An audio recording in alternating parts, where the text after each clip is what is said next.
Assalamualaikum warahmatullahi wabarakatuh.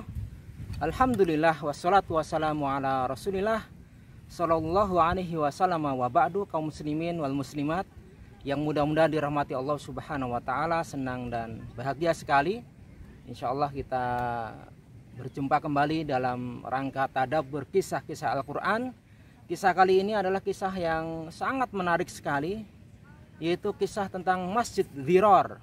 Tentu teman-teman sekalian sudah pernah atau sebagian belum pernah mendengar kisah Masjid Dhirar.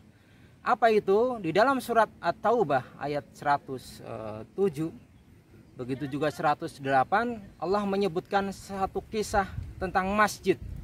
Masjid ini dibangun bukan untuk ketaatan kepada Allah Subhanahu wa taala. Harusnya masjid itu kan menjadi pemersatu antara kaum muslimin, menjadi tempat berlabuhnya hati-hati seorang hamba, karena Nabi SAW bersabda, al-masjidu baitu kulli taqi, ya, bahwa masjid itu adalah rumahnya orang-orang yang bertakwa, ya.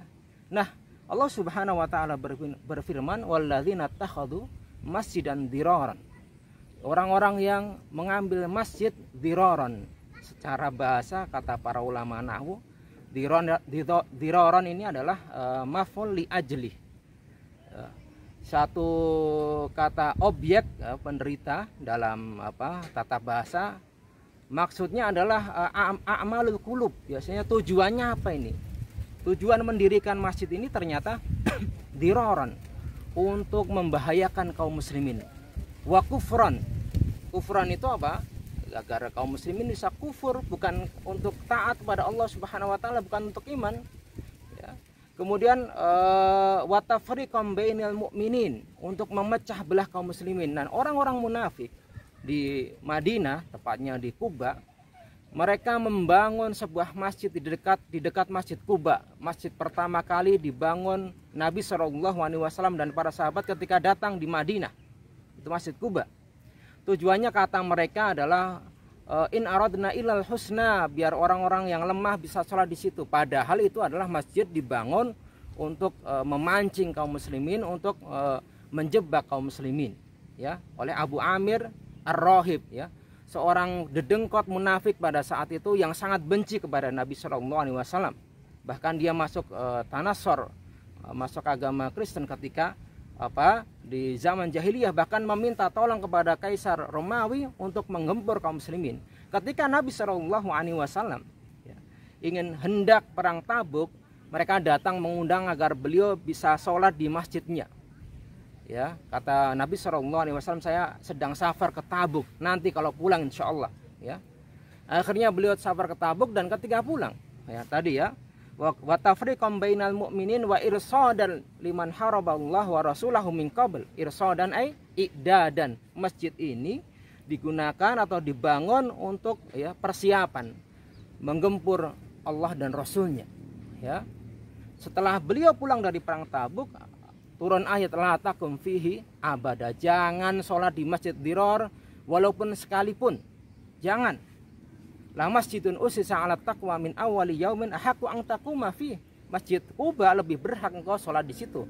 La taqum maksudnya la tusolli, ya, jangan engkau sholat di situ, ya, karena Masjid Kuba itu ada rijal yuhibbuna ayatatahharu, laki-laki para kaum muslimin yang suka bertaharah. Wallahu yuhibbul mutahhirin. Nah, kaum muslimin yang dirahmati Allah Subhanahu wa taala, inilah pentingnya niat. Walaupun ibadah itu bagus kan, yang namanya membangun masjid kan luar biasa. Man bana masjidan lillah walau kana kamifhasi qatatin banallahu lahu baitan fil jannah. Barang siapa yang membangun masjid karena Allah, walaupun satu pijakan burung yang kecil itu, nanti di surga akan dibangunkan. Ini kalau ikhlas. Tapi orang-orang munafik, ya, mereka membangun masjid itu bukan karena Allah, bukan karena iman, bukan karena kaum muslimin bersatu, enggak, justru untuk memicu perpecahan kaum muslimin. Akhirnya Allah perintahkan untuk menghancurkan dan membakar Masjid Dhirar ini, ya. Pelajaran yang bisa kita ambil kaum muslimin yang dirahmati Allah Subhanahu wa taala, pentingnya niat. Nah, kita membuat video seperti ini niatnya untuk apa? Untuk terkenal, hanya sekedar dunia, atau untuk Allah Subhanahu wa taala, atau untuk sekedar mencari duit, ya. Semuanya akan dapat apa yang diniatkan. Dan kita niatkan ikhlas karena Allah Subhanahu wa taala, insya Allah dunia akan datang kepada orang yang mukhlis dengan tunduk kepada mereka. Dan kita berhati-hati dengan sifat nifak, ya. Orang-orang munafik tidak henti-hentinya memerangi Islam, tapi Allah punya cara yang lebih indah untuk menghancurkan tipu daya mereka.